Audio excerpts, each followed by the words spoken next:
So what's going on, guys, and welcome back to episode number 11 of our Portsmouth career mode. And we're going to be kicking off this episode with a home game at Fratton Park up against Hartlepool, and we are going to be jumping straight into it, and hopefully we can pick up our first 3 points of this episode and continue our great run of form from our previous 2 episodes. But we're going to make a few changes here. Instead of Jones, we are going to be playing with Murphy in goal, and at left back we will also be playing probably with Stevens instead of Webster, because obviously he's 3 ratings higher. And apart from that, I think our squad there is pretty good enough to go. Hopefully we can once again pick up the 3 points, and hopefully Bergwijn, the absolute star, can really perform. Good chance for Bennett here. Early on, he's cut inside. He just does a skill move, tries to whip the ball in the box, comes to Iheanacho. Unfortunately, Carson comes out and makes a decent catch above Iheanacho's head. Bergwijn's found Iheanacho here. Iheanacho's going to take on his man. He strikes it, but that is a very poor effort from a very good striker. So hopefully, we're not going to repeat, or going to see Iheanacho repeat that type of really poor shot. Got a good chance here from the free kick. What we're going to try and do with Bennett, we're going to try and whip the ball into the box. Hopefully, as you see there, we've got Loftus-Cheek in the middle, who's a very tall player as well. And we've also got a few players that are good in the air. We're going to try and whip it in with Bennett, try and get the perfect angle. Probably the best power, good power. The goalkeeper comes out, he makes the punch. I don't know who got last contact on it. It must have been the goalkeeper, because we've got given a corner. From the corner, Bergwijn is going to whip the ball in the box. We try and get it before the keeper. The keeper comes out, makes a good punch, but Roberts wins a header. Comes out wide to Bennett. Bennett streaks, comes to Loftus-Cheek. Loftus-Cheek strikes it, and this time the defender does in fact beat the ball away. Bennett's played the ball through to Loftus-Cheek. Loftus-Cheek cuts inside. Can he score a goal for us? He shoots. The goalkeeper does something weird. It then ricochets off his gloves, hits the opposing post, and somehow it didn't find its way into the back of the net, so we're very unlucky there. But Bergwijn has taken on his man. He's going to try the Ronaldo chop inside as he cuts inside, but unfortunately the defender does very well to depossess him. But we are completely dominating this game in the early stage. Good chance for us here. Iheanacho has been played through. Unfortunately, it is in fact on his right foot, but he's going to cut inside on his favourite left. He strikes it, and the goalkeeper makes a good save. Fantastic ball into the box, and they score. We cannot seem to defend at all. We cannot defend corners and crosses. We just cannot. And for some reason, we find ourselves 1-0 down. But no, we're not. Thanks for us. He does get ruled for offside. Lovely ball whipped into the box. That was so very close. And thankfully for us, we're still on level terms. Good chance of Bergwijn here. He's cut past everyone. Can he score another historic goal? Yes, he can in the 66th minute. Bergwijn has taken on nearly the whole Hartlepool team on his own, and he has found the back of the net. And I'm sure in January there are going to be plenty of transfer offers coming in for him. He did get a little bit lucky there as he went through a few people, but the finish, nothing wrong with that. He finds the back of the net. The goalkeeper can't get near it. I think he'll be a little bit disappointed, to be honest. It was at his near post, but Bergwijn has put ourselves 1-0 up. Good ball through to Iheanacho here. Can he create a chance for himself? He's going to try and find Bergwijn over the top. He has found him, but unfortunately, it's going to make him go a little bit wide. I don't think he's even going to catch up with it because his energy levels are so low. That's the only downside with Bergwijn. His energy is just not good. As you see there, he's our highest, well, our second highest rated player, but his energy levels are really low. If you have a look at his stamina, it's only 45. So we're going to have to take him off, and we are in fact going to bring on Chaplin because I want to give him some game time, even though he's not the best player we've got. I just want to give him some game time, and hopefully he can eventually pick up his first goal for us. So we have in fact found Chaplin down the wing here. Chaplin's cut inside. Can he pick up his first goal for the club? Yes, he can. In the 78th minute, he's just come on for Bergwijn, and our number 99, Chaplin, scores a fantastic goal for us there in the 78th minute. He has pretty much secured the victory for us. 2 double ball rolls, leaves the defender for dead. He cuts inside. He takes it on his left foot. The goalkeeper can't get anywhere near it, and he's picked up. Like I was saying, he hasn't scored for us. Well, now he has. Connor Chaplin picks up his first goal for Portsmouth, and hopefully that could be his first of a few more to come. Good ball around the corner here to Chaplin. Chaplin's going to try and take on his man, but he plays the ball through to Hollands. Hollands strikes it from range, and the goalkeeper there makes a fantastic save to deny us from picking up our 3rd goal of the game. But Davies going to whip the ball into the box. Can someone get their head on it? But the goalkeeper comes out, makes a good punch, and I'm sure that should be it for the game now. So that is in fact the end of the game. We end up winning the game 2-0. My man of the match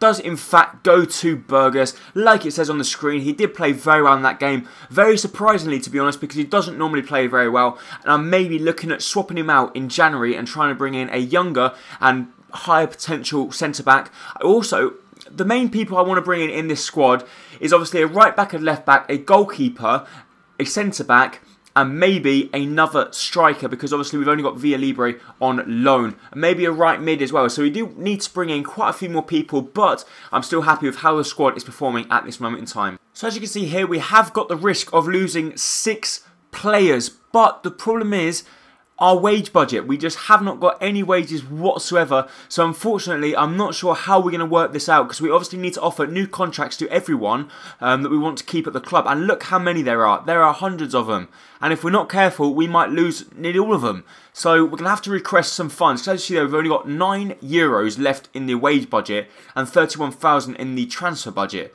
So what we're going to have to do, we're going to have to go in and basically request some funds, but I don't know how much to request because I don't want to ask for too much in case the board say no. So win the league title, okay. The cup, we'll say the reach round of 16, and can you give us €1,000,000? I very much doubt it. Even 200,000 would do.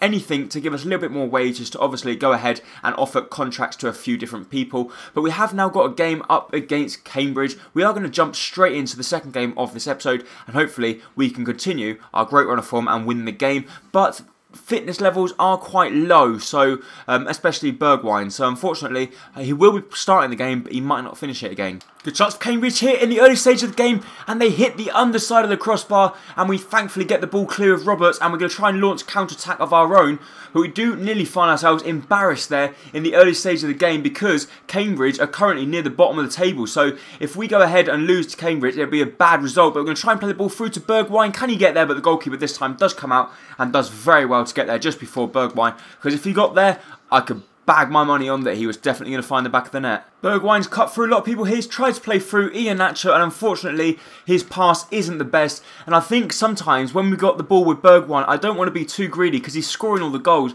But then I think if we want to be winning the games, we've got to be letting Bergwijn take the chances and shoot from outside the box, because he's definitely capable of scoring, as we've definitely seen throughout the season. It's now half time, but I think it's so hard sometimes playing against lower league opposition, especially when they're fighting to not get relegated, because all they do is park the bus at the back. We've got plenty of possession, but unfortunately we just cannot seem to create any clear-cut chances because all they're doing is camping at the back, and when they get the ball they're playing like Barcelona, just knocking the ball around here, there and everywhere, and we're really finding it hard to get the ball.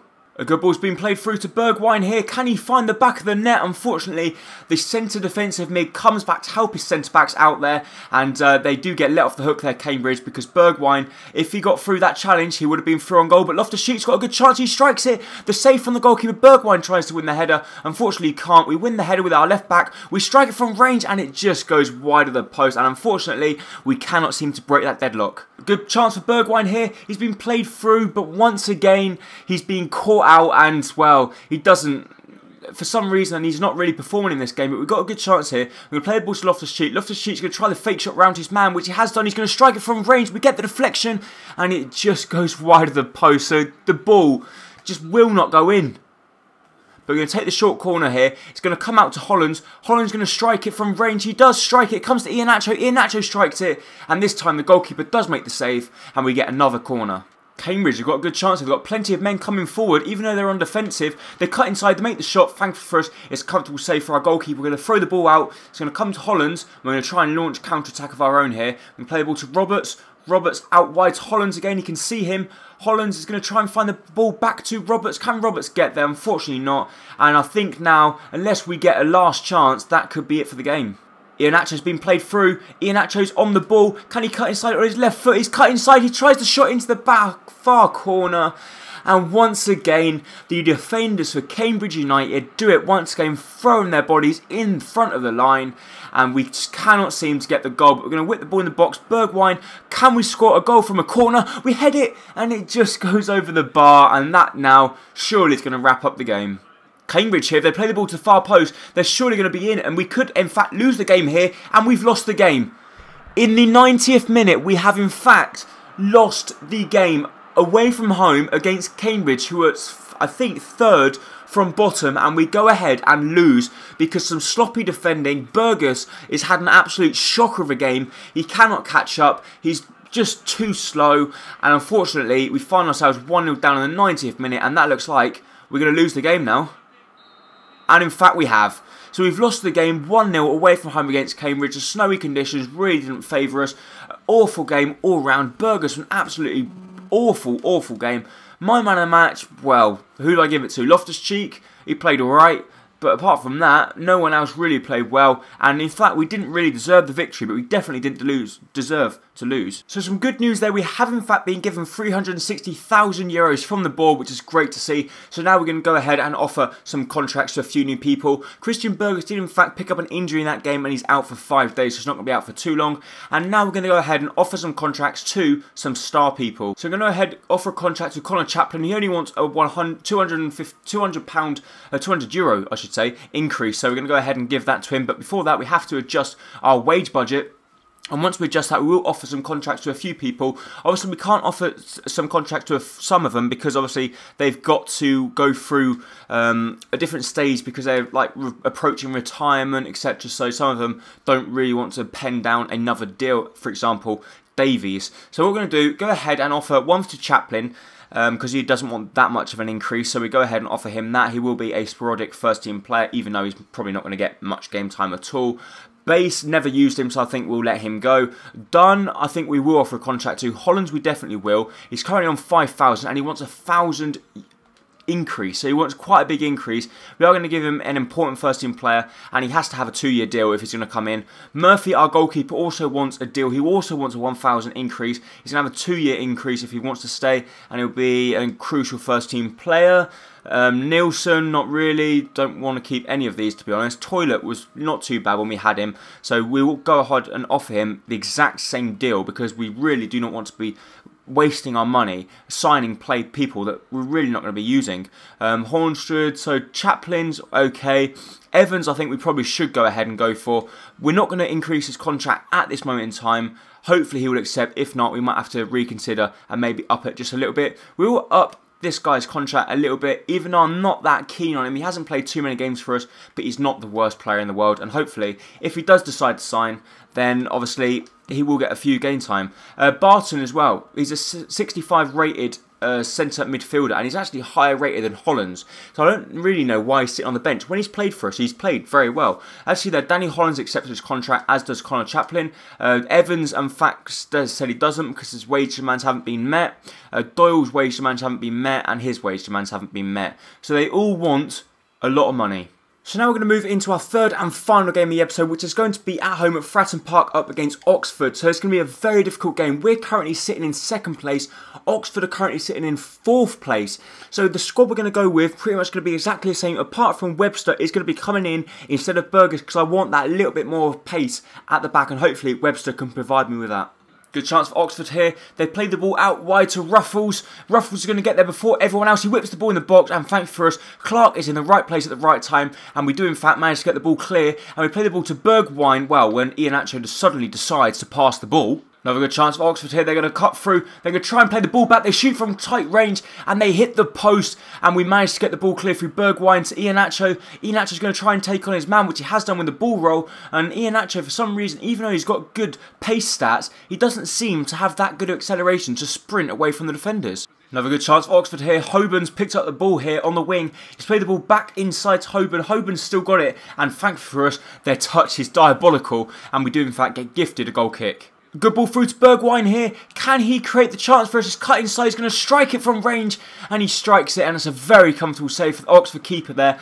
And unfortunately, it looks like we're going to have to take Bergwijn off soon because his fitness was nearly in the yellows as it was before the start of the game. And now we're approaching half time and his fitness levels are going to be really low. But picks up the ball here with Iheanacho. Iheanacho on his left foot is going to strike it, and that was a fantastic challenge, but we've been given a penalty. The referee has pointed to the penalty spot, I think, or it's a free kick. We've been given a free kick. We're going to take the short free kick, and can we create something from the free kick? It's going to come out to Davies. Davies strikes it, and it's a comfortable save for the Oxford keeper.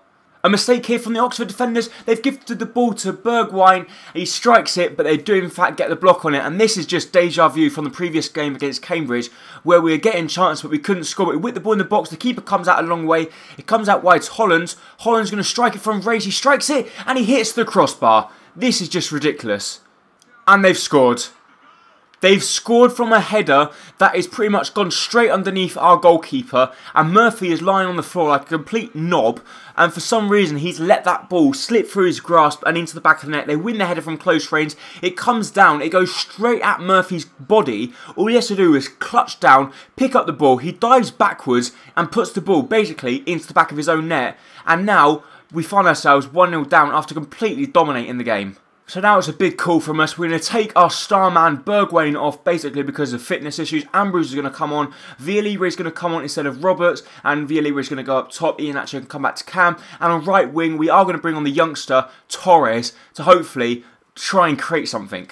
Another good chance here for Oxford. They've been played through. They're going to catch up. They shoot. This time Murphy does in fact make the save. And he throws the ball out wide to Loftus-Cheek. And you can see how defensive they are. We get so much room to come forward. And because they're just on ultra defensive, parking the fucking bus at the back, we cannot seem to get any chances whatsoever. Now they've got a good chance here at Oxford. They're going to shoot. And they do in fact hit the side net. But all they're doing is taking it to the corner. And that's it. As you can see there, look how far back they are.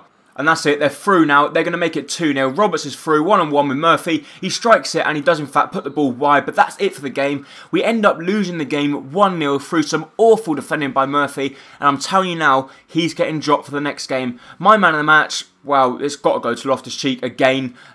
He played alright, not the best. Bergwijn's form is starting to drop, mainly because we're having so many games in short succession. And because we're having so many games in short succession, his stamina is awful, and because his stamina is awful, we're having to take him off halfway through the games, and it's just disrupting everything. So that is, in fact, going to be it for this episode. If you did enjoy it, please make sure to hit the like button down below, as it's going to be very much appreciated, and I really hope to see you next time very soon for the next episode of whatever that career mode might be. Thank you.